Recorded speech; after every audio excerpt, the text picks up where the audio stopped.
Ja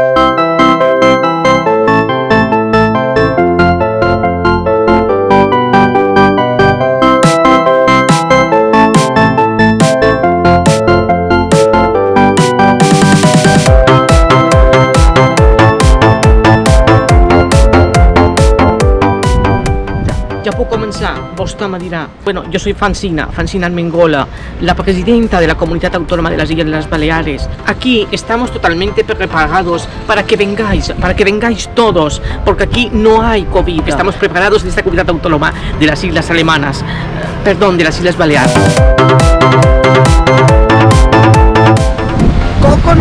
Coconut, piña, colada, sandía. ¡Algo con la sandía! ¡Algo con la sandía! Nosotros somos muy limpios, continuamente mantenemos las distancias de seguridad, incluso entre los diferentes mallorquines y mallorcanas. Por esta razón nosotros también usamos el alcohol, ¿veis? Usamos el alcohol. Nosotros los baleares nos lo ponemos, ustedes se lo pueden beber sin ningún problema.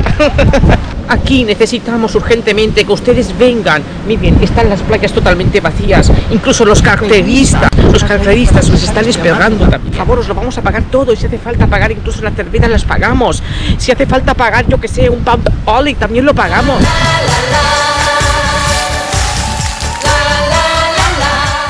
Es que ustedes pueden venir vestidos como os dé la gana, perfectamente, y con esas espardeñas, sus palcatas, o como ustedes le digan. Pero por favor, os lo suplico, vengan, hay que rellenar estas playas, hay que salvar la temporada.